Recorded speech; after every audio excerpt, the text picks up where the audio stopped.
The following 4 examples aren't rules or laws that apply to everyone, but if they do work for others, I'll be even more inspired because it's my intention to be in a space where I'm able to give to others all that I know. I also offer these ideas with a constant reminder that when one listens to Spirit, all things are possible. And even though I'm offering them in a numbered sequence, they certainly don't conform to any linear arrangement. 1. Alignment of feelings. When I feel good, or God, I'm aligned with Spirit. As I tell my children, we must rely on how we feel to determine our state of health, rather than seeking our answers in a medical printout full of numbers. Feeling energized, content, excited, and happy are better indicators of our health and well-being than having our bodily functions assessed by a distant laboratory. A positive, honest response to the question, does this or will this make me feel good, tells us immediately if we're aligned with our creative source or not. 2. Alignments with nature. Everything in nature is in spirit. It isn't spoiled by ego, nor can it ever be. So when nature speaks to us, we should listen intently. When a wild bird touches us, for instance, or a fish brushes by when we're swimming in the ocean or a lake, I believe that it's a direct communication from our source of being. Since these creations of God instinctively keep their distance, when they depart from their DNA patterns to actually contact us physically, I think we should pay attention. So be aware of episodes in nature that arouse spirit and kindle an inner spark of awe and admiration for you. You don't have to discuss it with another being. If it has meaning for you, it's valid. Listen to the winds, the critters, the clouds, the rains, and the oceans. Listen to it all. Indeed, nature has much to teach us, and it will help show the way.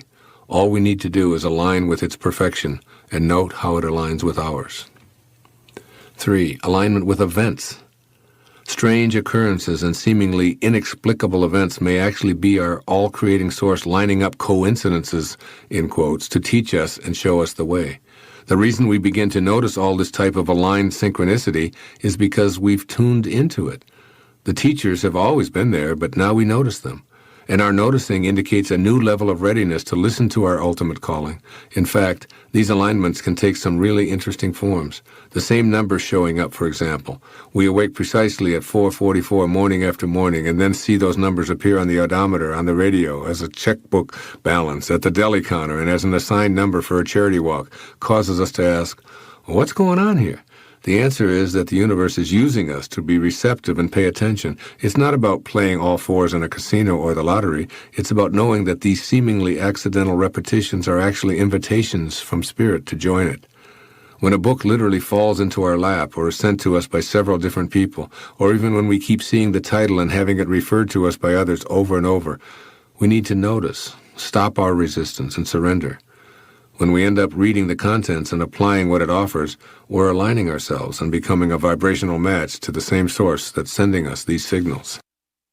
And 4, alignments with people. When people line up with our thoughts and mysteriously connect their physical presence with our private inner meanderings, we should take note. We must tell ourselves, Spirit is aligning my thoughts with events that are happening. I'll stay alert to what I'm being offered here because there may be a reason. That's all. Just be cognizant of what might be happening, and by being open to what may be baffling and perhaps indecipherable, we're likely to discover that we're being guided to learn. A few weeks ago, I was reading through a book I'd written 16 years ago. In it, I mentioned a friend, Earlene Rintz, whom I'd attended school with from 4th grade through high school. I put the book down and went jogging, yet Earlene was still on my mind. I thought, I'm going to call her the next time I'm in Detroit. After all, we're both having our 65th birthdays this year. That very evening, I was scheduled to receive the Martin Luther King Mahatma Gandhi Peace Award from the Unity Church of Maui, which would be attended by approximately 1,000 people. As I completed my speech and walked to the lobby to sign autographs, I saw the little girl who sat next to me in grade school and who was my first love and who occupied my thoughts throughout my school years. Believe it or not, as I was thinking of her more than a half-century later, Earlene was thousands of miles from home and hugging me in the lobby of a theater in Lahaina, Maui. It turns out that she was visiting Maui, had seen the award announcement in the newspaper, and had come to the auditorium to surprise me. It was one of those synchronistic alignments of spirit at work. Somehow, at an unconscious level, I was already reconnecting to Earlene without being aware that she was even in the area. Noticing the same folks showing up in different settings, running into people we haven't seen in a while after we've just heard their names mentioned, and repeatedly seeing an individual's name in magazines, on television, or in a local bookstore are all synchronistic alignments. Spirit is lining up these sequential happenings for a reason. We just need to be open to learning the reason, and it most likely will be revealed. Perhaps it will be a dream or a sudden instant of eureka, or maybe it will become clearer when simply allowed. No matter how the message comes, we'll look back on it with a renewed insight and the benefit of no longer being closed-minded about such possibilities. What I know for certain within my very core is that there's no separation between us and all that we encounter in the universe. You are not separate from the universe. Not now, not ever. The illusion of separation is the root of every wound you carry, every fear you rehearse, every moment you forget who you are. But the truth, the quiet, pulsing, radiant truth, is that everything you see is a mirror. And when you look closely enough, when you still yourself enough to really observe, you'll find that even the mirror reflects something far more vast than your reflection. It reflects your source. It reflects God. And God, too, is a mirror for you. We spend so much of our lives chasing reflections in the outer world, mistaking appearances for meaning, mistaking form for substance. But what if I told you nothing you see is random? Nothing you encounter is accidental? What if every interaction, every event, every face, every heartbreak, every moment of joy was simply another mirror showing you you? You see, the soul is not interested in blame. The soul is not interested in who's right or who's wrong. The soul is here to remember, to awaken. And one of the highest truths you'll ever remember is that life does not happen to you. It happens through you, and then it happens for you, and ultimately it happens as you. So if everything is a mirror, what do the people in your life reveal about what's unhealed in you? What do your judgments say about the parts of yourself you've yet to love? What does your impatience show you about where you've imprisoned time? And what do your resentments echo but the places you still hold yourself hostage? Every time you point a finger, your soul gently whispers, "Come back."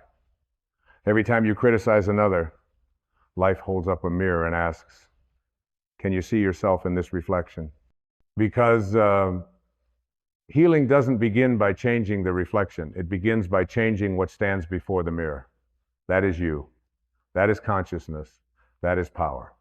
The universe is not outside of you. It is inside of you, reflecting outward. Your relationships, your experiences, your repeated patterns, they are your teachers disguised as circumstance. They are the curriculum your soul signed up for. And the faster you stop trying to erase the mirror and start cleansing the image within, the more peace, power, and liberation you will discover. But most of us are terrified of this truth because it means we are responsible. It means the storm is not out there, it's within our interpretation of it. It means the betrayal you feel isn't only about what someone did, it's about what you continue to do to yourself when you refuse to forgive. It means that what you resent in others might still be alive in you, dormant, unacknowledged, or simply unloved. That is not a condemnation. It is your liberation knocking. The ego resists this fiercely because to the ego, everything is about control. It wants to assign fault. It wants to keep you the victim. It wants to ensure you stay separate from them, from love, from God. But the soul does not operate in that dimension. The soul does not seek to control. It seeks to surrender, to return, to remember that it is already whole. And when you begin to live from the soul instead of the ego, every mirror becomes sacred. You'll find that even your enemies are mirrors. That the ones who wounded you the deepest were the ones carrying your medicine in the most painful packaging. That the people who triggered you were unconsciously illuminating the places you still needed to integrate. They were not here to destroy you. They were here to awaken you to yourself. And when you begin to see through the eyes of the soul everything shifts. Suddenly, your life is no longer a chaotic sequence of random events. It becomes a sacred unfolding, a living, breathing revelation of consciousness, a mirror house made of grace, reflecting to you all the forgotten parts of your wholeness, so you may remember who you truly are. Now here is the greatest mirror of all God, but not the God of fear, shame, or punishment, not the God wrapped in dogma or trapped in religion. No, the God I speak of is the one beyond name, beyond form, beyond doctrine, the God that is not outside of you, but within you and through you and as you. This God does not judge. This God reflects. When you look into the face of divinity, you are looking at your highest self, not your ego, not your wounds, but your true essence, love, timelessness, eternal being. God is not separate from you. God is the mirror of your awakened self. And the more you return to that space, the more you shed the illusion of separation, the more clearly you see everything has always been one. Even the darkness is a mirror not of evil, but of the light that's been hidden, waiting to be remembered. Even the chaos is a mirror not of cruelty, but of the disorder within that seeks integration. Even the silence, the moments you call empty, are mirrors of the vastness within you that words cannot touch. So if you are struggling, look not for someone to blame, but for a mirror to understand. If you are suffering, stop asking life to change its reflection and ask yourself, what energy within me is being mirrored here? You are the painter and the canvas, the sculptor and the stone. You are the dreamer and the dream, the ocean and the drop. You are the one standing before the mirror and the mirror itself. Everything is showing you something. Everything is inviting you to awaken. Every moment is sacred when you understand. Nothing is random and nothing is separate. There is only reflection. There is only truth. There is only God mirrored in all things. And so the question becomes not, why is this happening to me, but what in me is being shown here? That shift, that single sacred shift, is the doorway to your freedom. Because when you stop trying to change the outer and instead begin to illuminate the inner, your entire world transforms without force, without demand, without resistance. For the mirror of life cannot reflect what is no longer there. If you release anger within, the world no longer offers it back to you. If you forgive the part of yourself still chained to judgment, the world ceases to echo condemnation. If you love the part of you that felt unloved, life begins to reflect that love everywhere you turn. We do not see the world as it is, we see the world as we are. And what we are is always being broadcast into the mirror of our reality. It shows up in our language, in our habits, in our choices. It shows up in how we greet the morning and how we treat the stranger. It shows up in how we pray and, more importantly, in how we listen. Because life is always speaking. Life is always revealing. Life is always holding up a mirror, asking, will you look deeper this time? Now hear this, everything you love in others is a reflection of what's already awakened in you. Every time you admire courage, integrity, gentleness, power, grace, you're seeing your own soul already shining. And every time something disturbs you, it too is a pointer, not a punishment, but a mirror, softly or sometimes harshly reflecting what is left unresolved within your own field of awareness. It is tempting to recoil, to cover the mirror when it shows you something unpleasant. But remember, the mirror is not attacking you. It is not judging you. It is simply showing. That's all a mirror ever does. And that is the grace of life. That is the generosity of existence. Nothing is hidden forever. Everything will eventually rise to the surface, not to shame you, but to free you. And what is freedom if not the ability to stand naked before the mirror and say, this too is me. And I choose to love what I see, not because it is perfect, but because it is real, because it is mine, because it is God in form, seeking to know itself once more. You were not born to fit into the image others painted for you. You were born to remember that you are both the artist and the masterpiece. And when you live like that, when you see every face, every sunrise, every sorrow, as part of the divine tapestry reflecting you back to you, you begin to walk through the world not as someone lost, but as someone lit from within. You stop reacting. You begin responding. You stop blaming. You begin blessing. You stop running. And you begin returning again and again to the stillness, the silence, the sacredness within. And in that sacredness, you meet yourself not as the character you've been playing, but as the awareness behind the role, the timeless presence, the watcher of thoughts, not the thinker, the light behind the eyes, not the mask that wears the face. And in that moment of seeing, truly seeing, the mirror vanishes, because there is no more separation. There is only oneness. Only the divine meeting itself in form.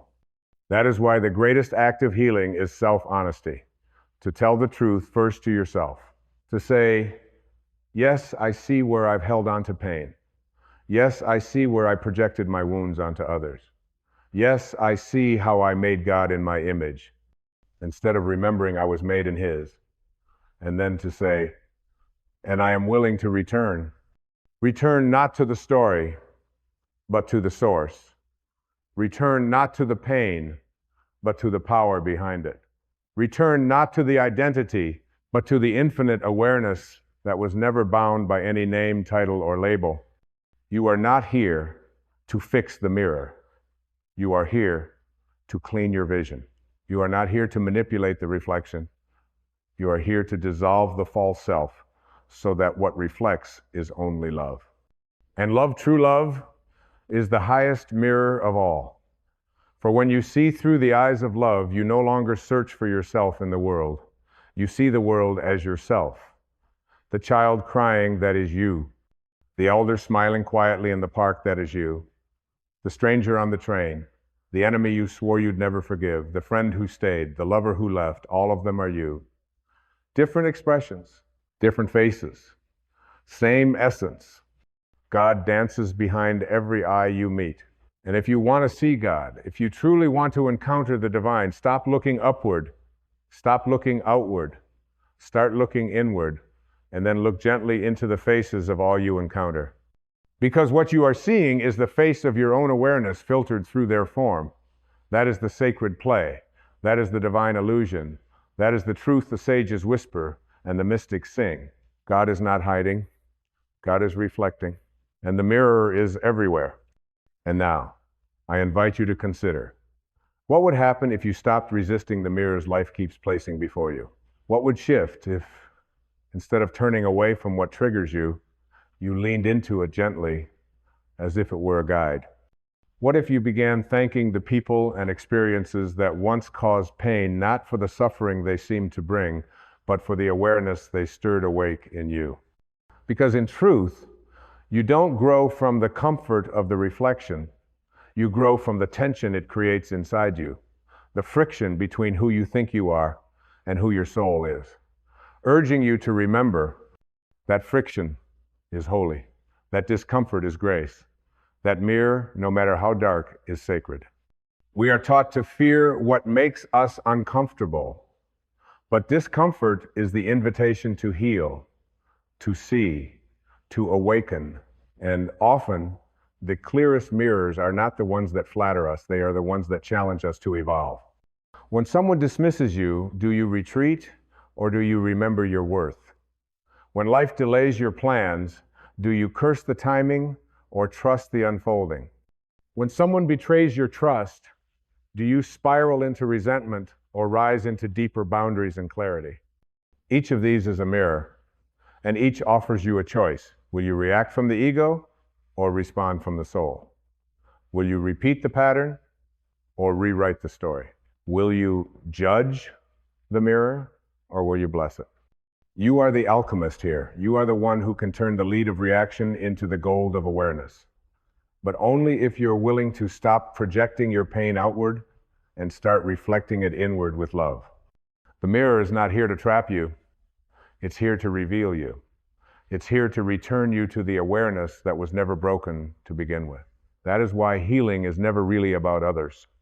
It's about reclaiming the pieces of yourself that you left behind in stories of victimhood, in chapters of shame, in roles you were taught to play but never truly chose.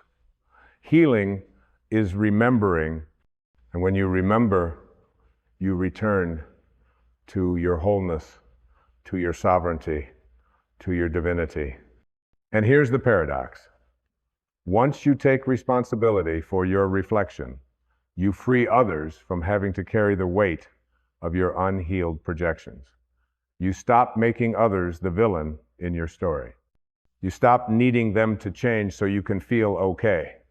You no longer require the world to bend to your preferences to feel peace, because the peace you seek is now generated from within, not borrowed, not conditional, but sourced from your own alignment. That is the mirror of power. And once you step into it, truly step into it, your life stops being a series of reactions and starts becoming a sacred expression of consciousness in motion. Look around you right now. Every object, every color, every texture, every sound, all of it is part of the divine mirror of this moment. Not random, not ordinary, but alive, vibrant, pulsing with intelligence. The tree is not just a tree, it's the breath of the universe captured in form. The sky is not just weather, it's the canvas of the infinite, painting you a message of surrender every single day.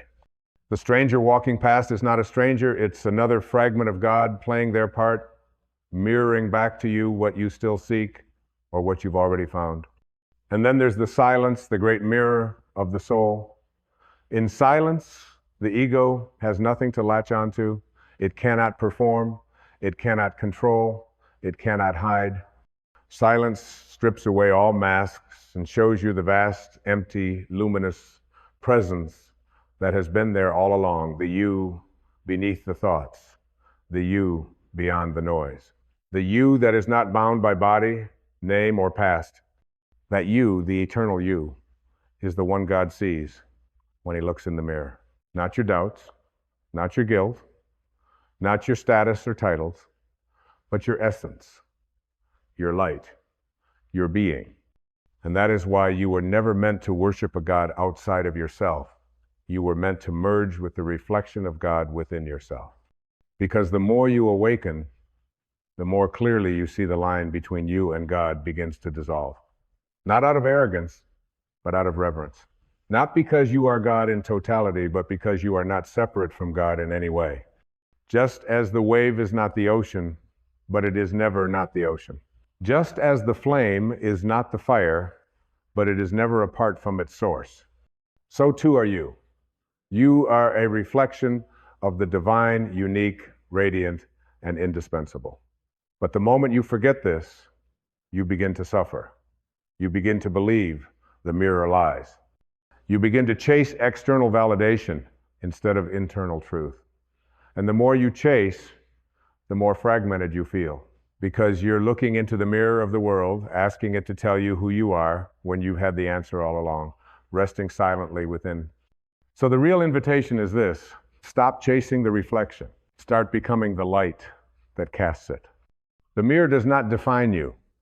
It reveals you. And what it reveals is always a gift, even when it comes disguised as a loss, a heartbreak, or a delay. Because every delay is a mirror of trust. Every heartbreak is a mirror of deeper love waiting to be born. Every loss is a mirror of spaciousness, inviting something more aligned. And every person who leaves is a mirror of the part of you that's ready to grow beyond that chapter. There are no accidents in a world made of mirrors, only revelations. And once you begin to truly see, not just look, but see with the eyes of the soul, the entire fabric of your life transforms. Not because the scenery changes, but because the seer awakens. The mountains remain mountains, but now they speak to you. The winds still blow, but now they whisper truth. The faces in your life do not shift overnight, but what they represent becomes infinitely more sacred, because you begin to live with awareness you begin to see the entire universe as a living mirror of consciousness dancing for you. You no longer beg the world to change because you realize the world is a mirror of your own being. You no longer demand others to be more loving, more honest, more kind, because you have become those things within yourself. And so life reflects them back without effort. This is not magic. This is alignment. This is spiritual law. The world rearranges itself to reflect the vibration you hold. You radiate resentment, and resentment meets you in traffic, in conversation, in your own skin. You radiate peace, and peace echoes back in synchronicities, in quiet moments, in how strangers treat you. The mirror is always honest. It doesn't flatter. It doesn't accuse. It simply reflects what you are being, not what you are pretending. So the question is not, what do I want the world to give me, but rather, what am I offering to the mirror of life? If you want more love, become love. If you want more truth, speak truth, live truth, embody truth. If you want peace, stop clinging to the stories that keep you at war with yourself. Because life cannot give you what you are unwilling to become. It is not because life is cruel. It is because life is lawful. Because the mirror cannot project something that isn't first offered in its light. And in that, there is no punishment, only feedback, only clarity, only divine reflection. There is such freedom in this, when you no longer look outside yourself for your source of peace, joy, or worth. When you recognize that everything out there is simply a feedback loop of what's alive in here, then you are no longer a victim of circumstance. You become the conscious creator of your experience, not by controlling outcomes, but by aligning your inner state with truth. And that alignment, that deep, soulful alignment, is the greatest gift you can offer to this world. Because when you are aligned with the highest in you, you automatically reflect the highest in others. Without even trying, you become a mirror, not of your pain, but of your peace. You become a mirror, not of your ego, but of the divine presence within you. And people feel it, not through your words, but through your energy, your presence, your silent being. That's why true spiritual transformation is not loud. It does not need applause or validation. It happens quietly, like the sunrise. It breaks gently across the sky of your inner world. And suddenly, everything you touch begins to glow with new light. This is what the awakened soul knows. I do not need to change the mirror. I only need to return to the truth of what I am. You are not your story. You are not your past. You are not your wounds, your labels, or your roles. You are awareness. You are consciousness. You are the reflection of God remembering itself in form. And every moment of your life, every seemingly small encounter is an opportunity to choose that remembrance again, to wake up again, to look at the mirror and say, there I am. Thank you for showing me what I had forgotten. Even the difficult people, even the losses, even the moments where nothing seems to make sense, they are all mirrors calling you home. Home is not a place. It is a state, a knowing, a quiet, unwavering awareness that you are already whole. So when life feels overwhelming, when your reflection seems distorted by fear or pain, pause, breathe, go inward, not to escape, but to realign. Because the clearer your inner vision, the clearer the outer reflection becomes. And when you reach that place, when your inner world becomes a sanctuary, not a battleground, the mirror no longer frightens you, because there's nothing left to hide, nothing left to prove, only presence, only truth, only light. You begin to live as a mirror of love itself, not because you have no flaws, but because you've stopped seeing yourself through the eyes of separation. You've stopped mistaking the mirror for the identity. You've stopped trying to fix your reflection and started embracing your essence. And that, my friend, is when you become the clearest mirror of all the kind that doesn't reflect surface appearances, but reflects back the soul. The kind of mirror that reminds others of who they really are. The kind of mirror that says, you are not broken, you are not lost, you are simply remembering. And in your reflection, others begin to remember too. This is how you heal the world. Not by demanding it change, not by condemning it for its darkness, but by becoming the light within yourself, so that all who see you remember that the light lives in them too. Everything is a mirror, including God. And the more you soften into that truth, the more clearly you see that the face of God is not just in temples or scriptures or statues. It's in your breath. It's in your neighbor's eyes. It's in the stranger on the bus. It's in the hand that trembles and the heart that forgives. It's in the tears you shed when you finally realize there is nowhere. God is not. There is nowhere God is not, and there is nothing you are not reflecting when you open your heart wide enough to see through the illusion. Even the mess is divine. Even the uncertainty, the grief, the ache of being human, it's all part of the sacred dance of remembrance. The ego says this shouldn't be happening. The soul says this too is part of the mirror. Let it show you something. And what a miracle it is when you no longer reject what life places in front of you.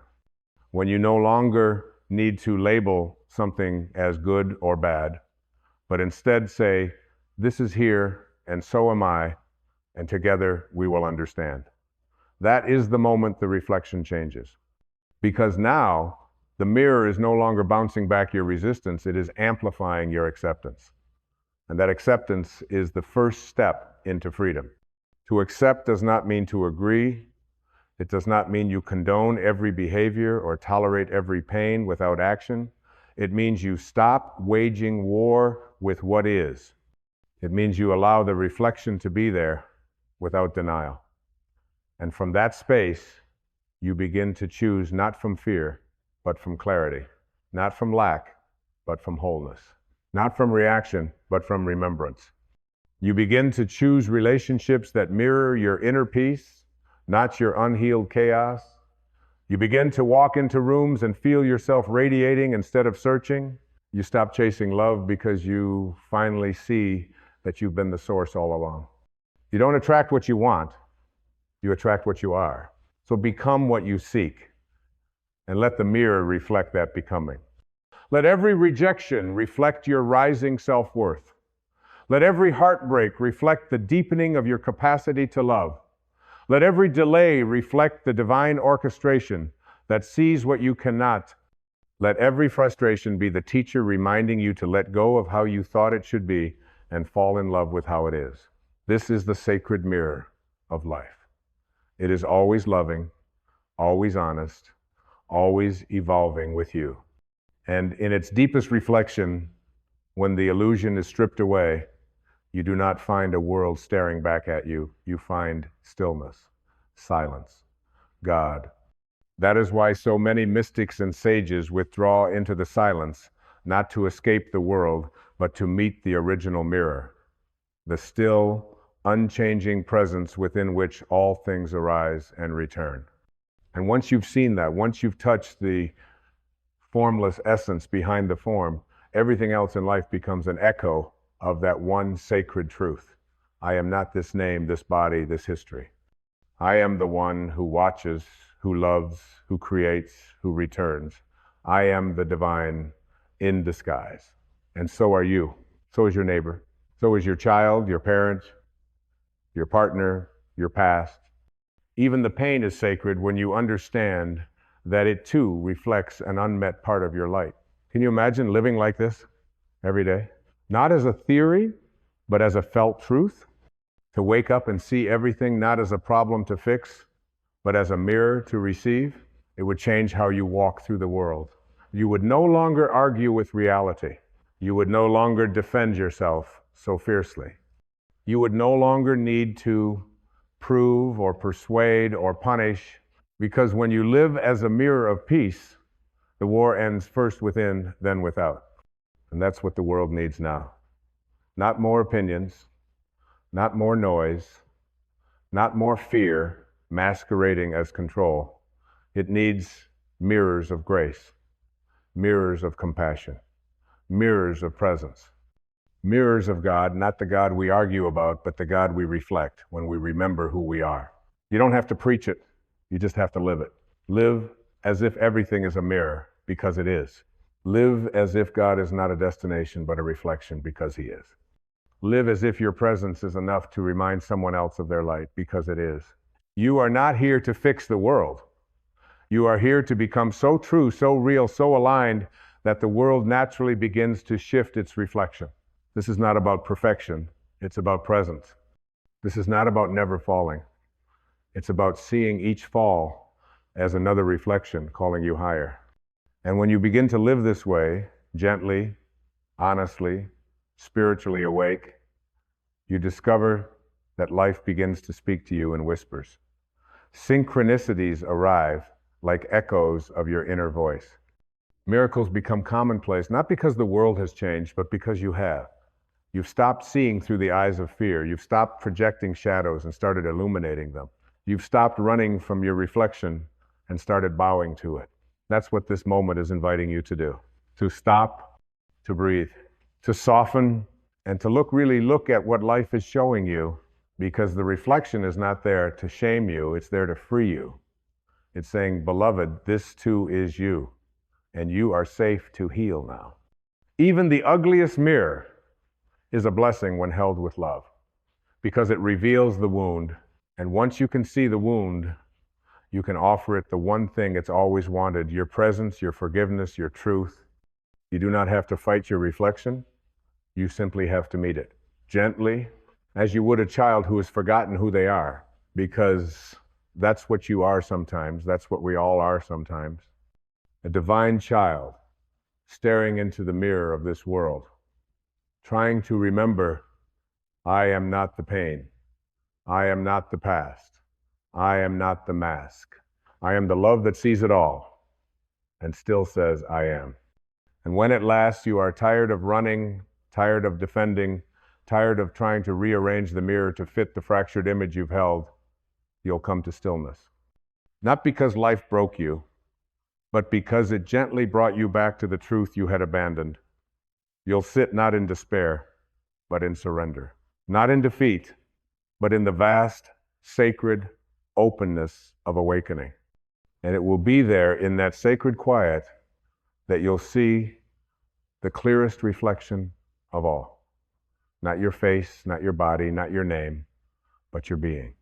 The light behind the thoughts, the awareness behind the eyes, the presence that cannot be possessed, only lived. And in that presence, you'll know, I was never the reflection.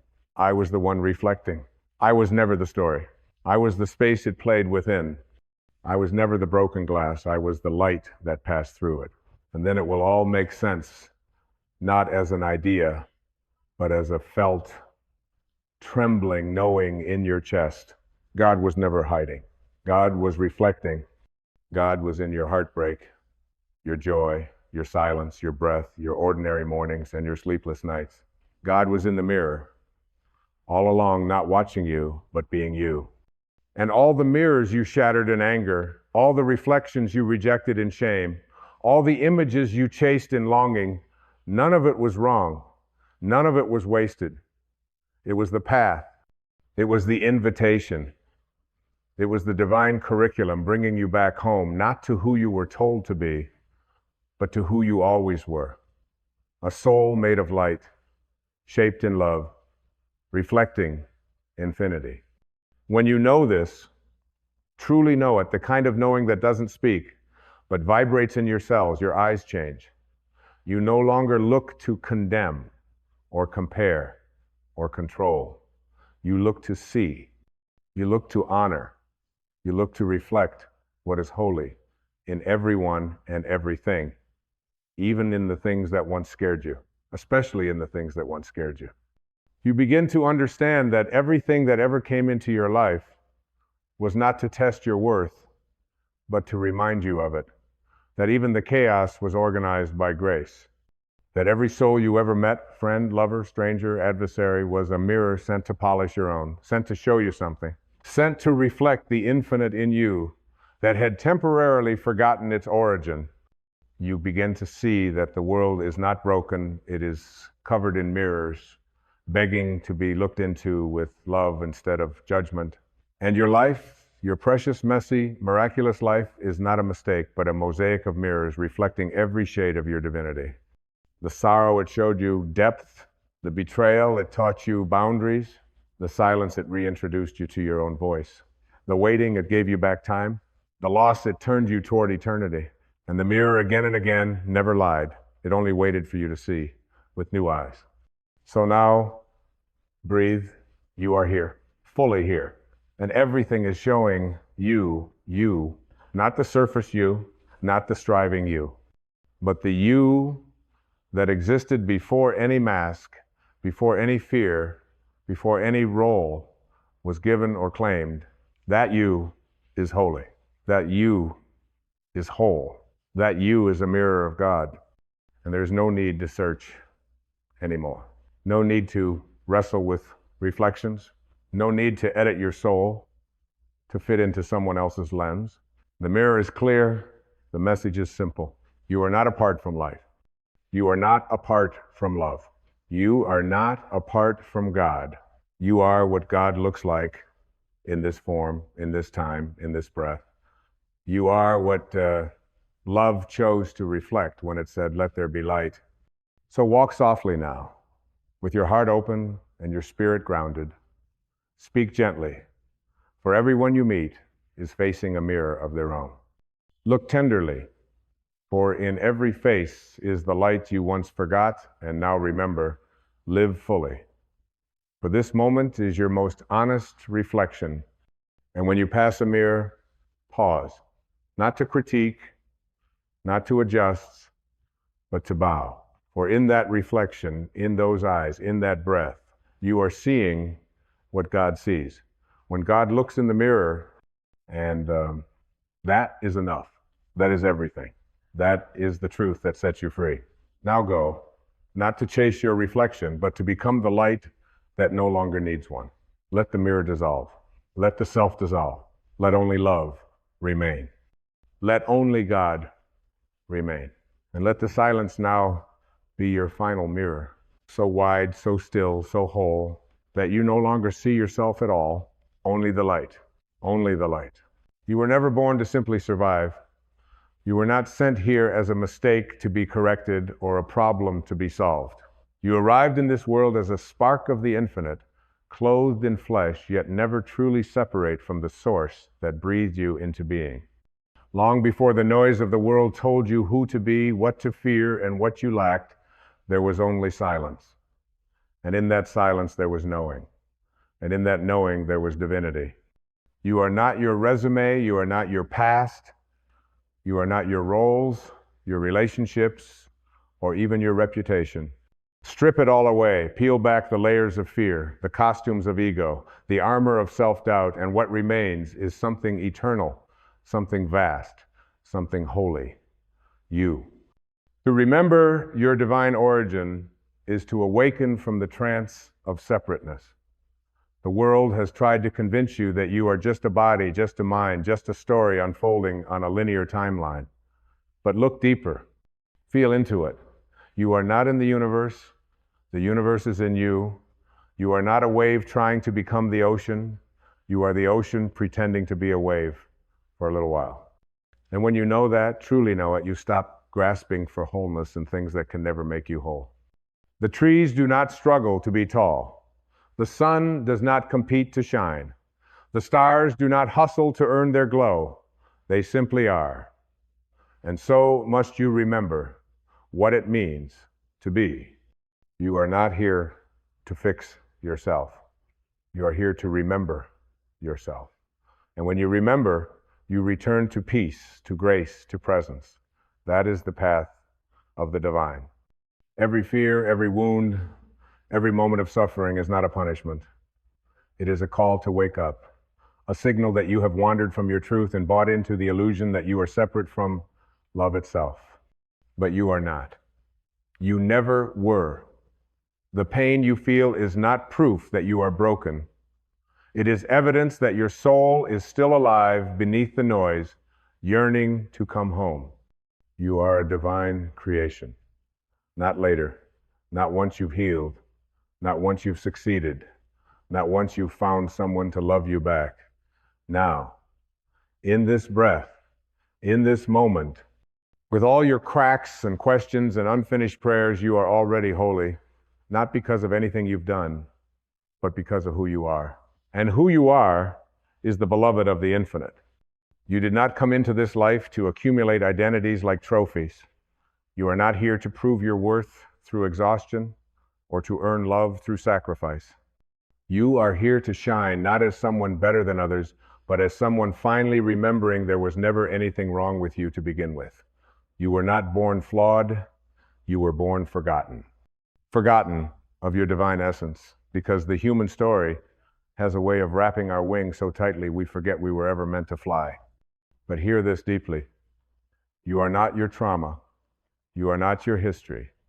You are not the names you were called or the failures you've carried like shackles. You are a soul wrapped in skin, light disguised as a person. And no amount of pain, judgment, or rejection can remove that light from you, only veil it. And even behind that veil, the light still shines. You have been told that you must find yourself, but I say, how can you find what was never lost? You are not something to locate, you are something to remember. Remembering is not about going back. It's about waking up to what has always been present. It is the act of saying, I am not my thoughts, I am not this fear, I am not this story I've been looping for years. I am something deeper, something eternal, something divine. When the ego leads, you feel fragmented. You feel like you are never enough because the ego feeds on deficiency. It whispers, you'll be worthy when, and it moves the finish line every time you get close. But your soul does not speak in conditions. Your soul says, you already are. Not someday, not when your life looks different, not when your past is rewritten, now. Always now. The soul knows no future or past. It only knows presence. And in presence, there is peace. The war you've been fighting has never been with the world. It's been with your forgetting. You're forgetting of your sacredness. You're forgetting that you are not a mistake in progress. You are a miracle unfolding. And each breath is a return. Do you know what it feels like to be whole? It feels like surrender.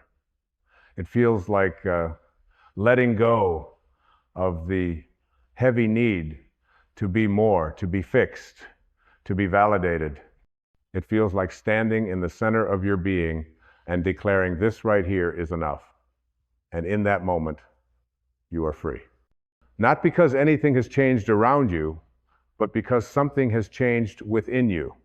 The veil has lifted, if only for a moment, and you remember, oh yes, I am divine. Not because of what you do, but because of what you are. And this isn't poetry. This is physics of the spirit. You are energy, you are vibration, you are the frequency of the infinite expressing itself as a human being. What you believe about yourself echoes through the field of your life. And so if you believe you are separate, you will see walls. If you believe you are broken, you will find wounds. If you believe you are not enough, you will chase validation endlessly. But if you believe even softly, even for a second, that you are a divine creation, everything begins to shift. Not because the world changes first, but because you do. And your outer world is only ever a reflection of your inner weather. You have been given this life not to suffer through it, but to awaken within it. You are not here to master the art of pretending. You are here to remember the art of being. Being real, being whole, being love without needing a reason, without seeking permission. Because that is your truest nature. And all the striving, all the proving, all the noise that drowns your stillness, it is only the world's way of keeping you asleep to that truth. But no matter how long you've forgotten, you can remember now. Right now, Because the divine doesn't measure time. It only measures awareness. You don't need to wait until you've cleaned up your life to wake up. You don't need to wait until all the wounds are gone, or the pain is silenced, or the chaos is resolved. The awakening begins not when you escape the storm, but when you realize you were the calm center of it all along. The power is not outside of you. It never was. You are not missing anything. You are simply misidentifying with what you are not. You are not the voice that says you are unworthy. You are the awareness that hears that voice and knows it's a lie. You are not the fear that rises in the dark. You are the light that sees through it. You are not the past that haunts you. You are the presence that survives, it transforms, it transcends it. Every experience you've endured, no matter how painful, has been the sculptor of your spirit. The heartbreak, the loss, the betrayal, the abandonment, they were not punishments, they were doorways, invitations, moments that cracked the shell of your identity so that the truth beneath it could begin to shine through. You did not come to this earth to collect comfort. You came to remember your power, and power is never born in ease. You are a divine creation, and that means you are not here by accident. You are not some cosmic coincidence. You are here because the source of all life wanted to experience itself as you. There is something that only your soul can give to this world. Something so holy, so needed, that you were summoned into form to bring it. And it isn't something you have to invent. It's something you have to unveil, uncover, return to. You understand how sacred you are? Not in a prideful, egoic sense, not in a way that elevates you above anyone else, but in the quiet, reverent knowing that who you are beneath the scars, the roles, the masks is infinite love made visible. When you begin to see yourself this way, life responds in kind. You no longer chase approval. You no longer tolerate the lies that shame you. You no longer give your energy to people or patterns that ask you to dim your light. Because now you know your light is not negotiable. It is essential. It is eternal. And it is not yours to hide. It is yours to embody. You didn't come here to fit in. You came here to radiate. You didn't come here to be small and agreeable and quiet your truth to keep others comfortable. You came here to be as vast as your soul will allow, to live from your center, and to teach the world through your being what it means to walk as love in form. There is a sacredness to your breath, a wisdom in your heartbeat. Every cell in your body vibrates with the memory of where you came from. You may have forgotten, but your soul has not. It has always known that you are an emanation of something divine, not because you've studied it or earned it or achieved it, but because it is the most natural truth of your existence. You are not broken, you are becoming. The caterpillar is not flawed because it cannot yet fly. It is preparing in stillness, in darkness, in surrender. There are seasons of your life where everything will seem to fall apart, where nothing makes sense, and where your old self begins to dissolve. Do not curse these moments. They are sacred. They are cocoon moments. You are not being buried, you are being reborn. And just as the butterfly must let go of being a caterpillar, you must let go of the false identities that kept you grounded. The beliefs that told you you're too much. The voices that said you're not enough. The masks you wore to belong. You are not here to be anyone else's idea of who you should be. You are here to remember who you already are. You don't need more fixing. You need more feeling. You need more remembering. Not remembering in the mental sense, remembering in the sacred sense. Remembering as in putting yourself back together. Gathering all the pieces you exiled in shame and fear and survival. Calling home the parts of you that were told they were unlovable. Gathering your own soul in your own arms and whispering, even this is holy, because it is. The divine doesn't only live in the polished, the pretty, the perfect, The divine lives in the mess, the cracks, the unraveling. God lives in your rawness. Spirit breathes through your tears. Grace shows up not when you feel strong, but when you've collapsed in surrender and realize you don't need to carry it all alone. That is when the sacred begins to rise. You are not walking through this life without help. There is a presence that walks beside you, within you, through it all. It may not speak in words, but it speaks in knowing. It may not shout, but it hums. That hum is the pulse of your divinity. You can hear it when the mind quiets, when the distractions fall away, when you rest into the stillness of your being. In that stillness, you'll hear the whisper, "You are love. You always have been." No amount of striving can make you more worthy. No amount of guilt can make you more pure. No amount of validation can make you more real. The search must end not in exhaustion, but in recognition. And when you stop running and stand in your own stillness, you'll feel it. The remembrance, the reverence, the return. The soul does not speak in shame. The ego does. The soul does not speak in fear. The ego does. The soul does not say, "Earn your place." It says, "You already belong." You are a divine creation, not because someone told you so, but because you exist. That alone is evidence of your sacredness. Your existence is the fingerprint of God. And the truth is, you've been carrying the light all along. It's just been hidden beneath the dust of forgetting. But even dust cannot diminish the flame. There is nothing ordinary about you, nothing random, nothing replaceable. You are the result of a sacred decision, a whisper from the divine saying, "Let there be this."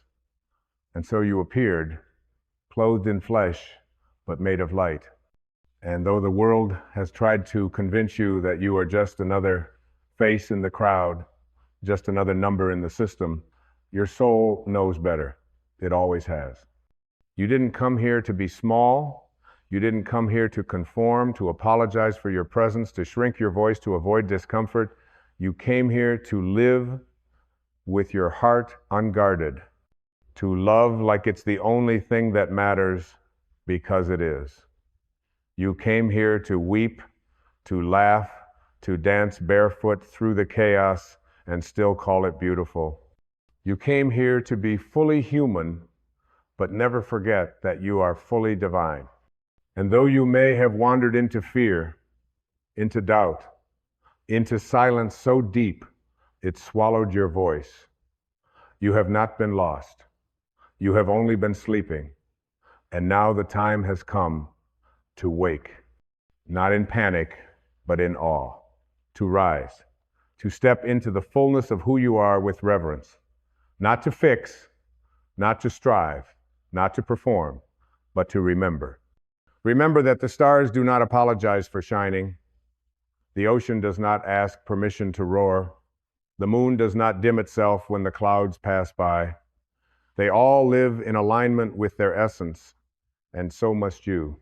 Stop dimming your light to make others comfortable in their own forgetting.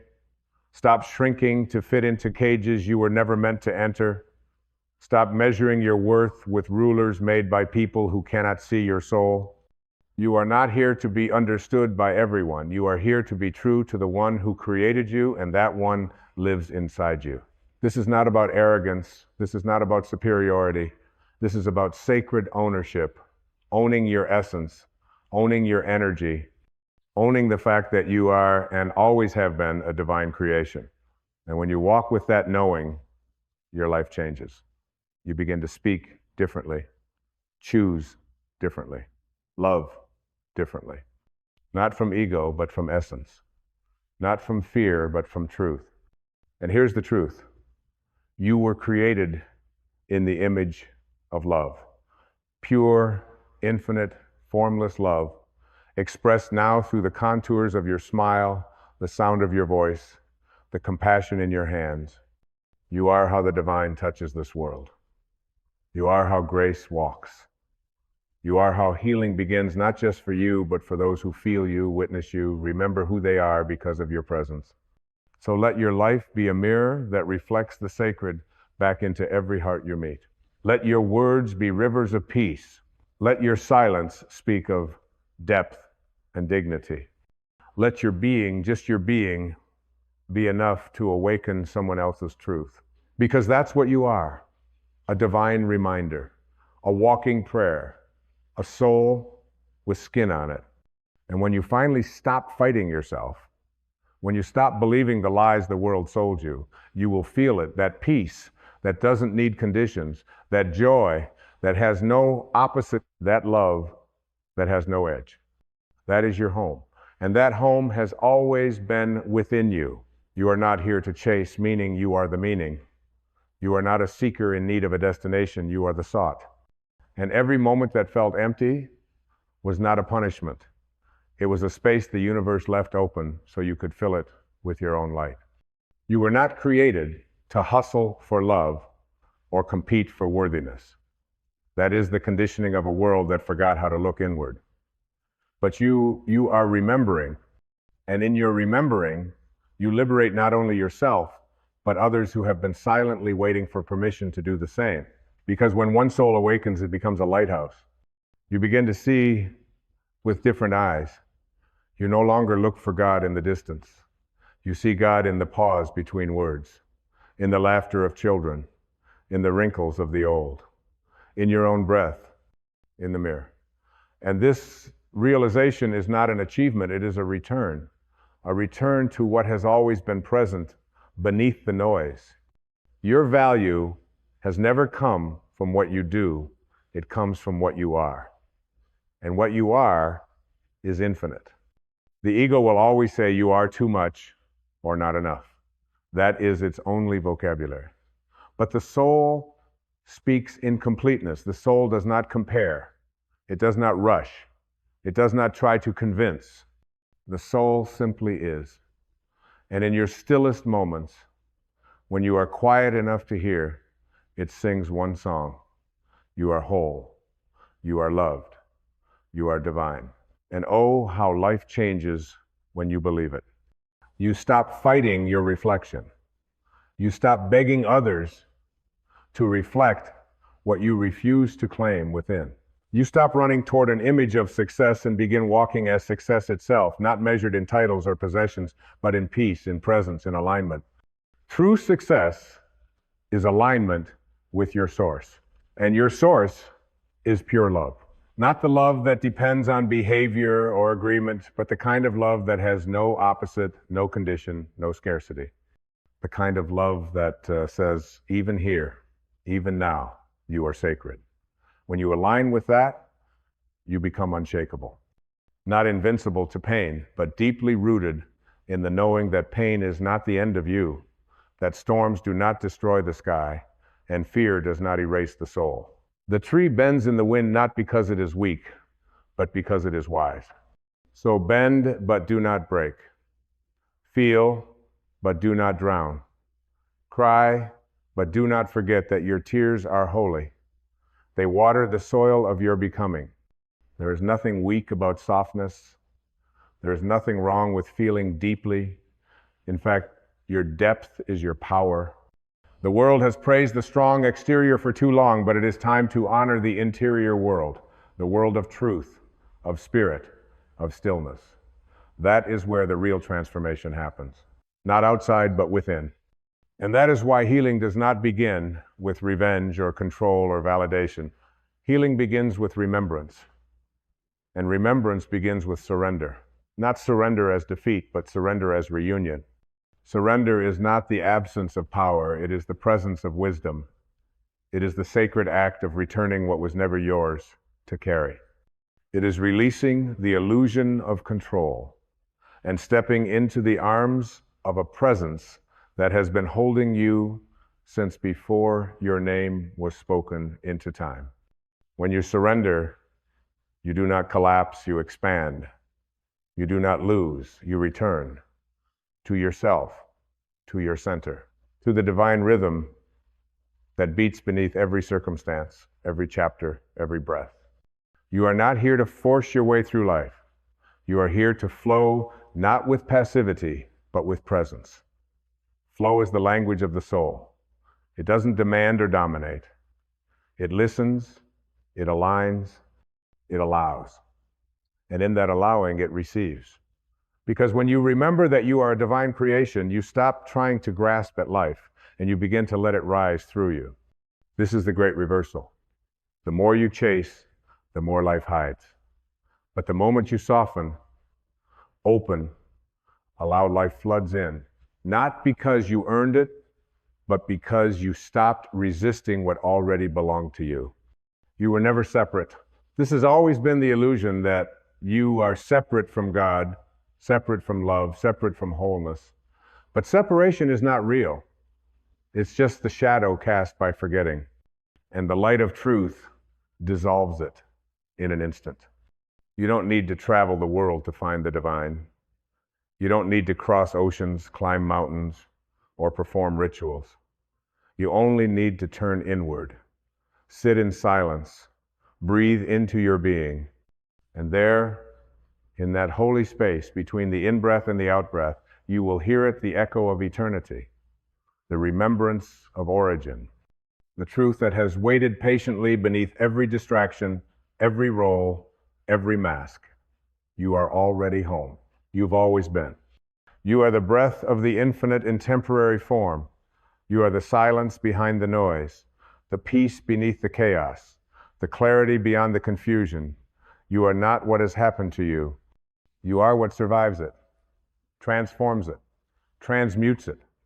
That is your gift, not to escape this human experience, but to fill it with the light of who you really are. The soul is not afraid of this world. Only the ego trembles. Only the ego needs to dominate, to defend, to hide. The soul trusts. The soul flows. The soul blesses everything it touches. And when you live from the soul, not sometimes, not when it's easy, but as a way of being, your life becomes a sermon without words, a prayer in motion, a sanctuary in skin. And others will feel it not because you are trying to teach them, but because your presence remembers them. And in that remembrance, they will remember themselves. You are not here to be a savior. You are here to be a space where others can feel seen, held, loved, simply by witnessing you love yourself. You are the medicine you thought you had to find. You are the answer you searched the world for. You are the presence you begged others to give you. And now you are giving it to yourself. That is power. That is healing. That is divinity realized. And now, beloved soul, pause, breathe. Not just to inhale air, but to receive this truth.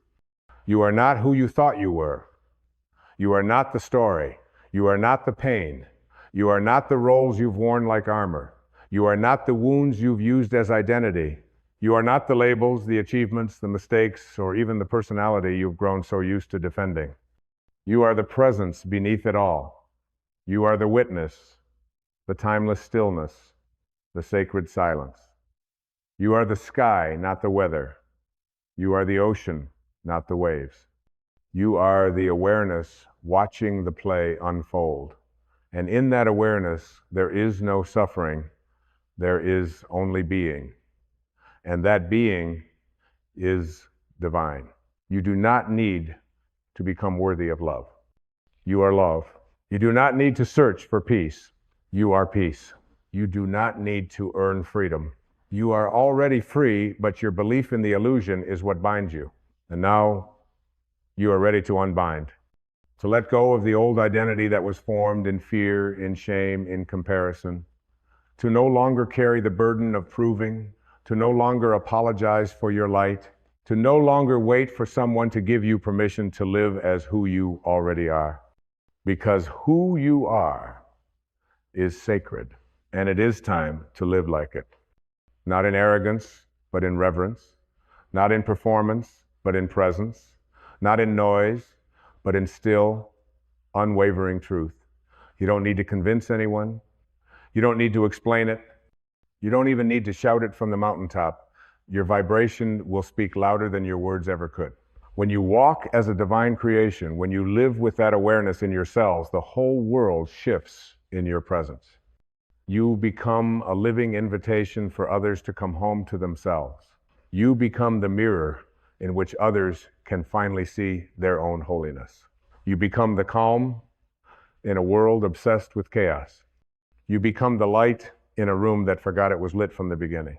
And perhaps that's the very reason you were sent here. Not to be anything more than what you are, but to remember what you are and live it. You don't need a new identity. You don't need to escape your life.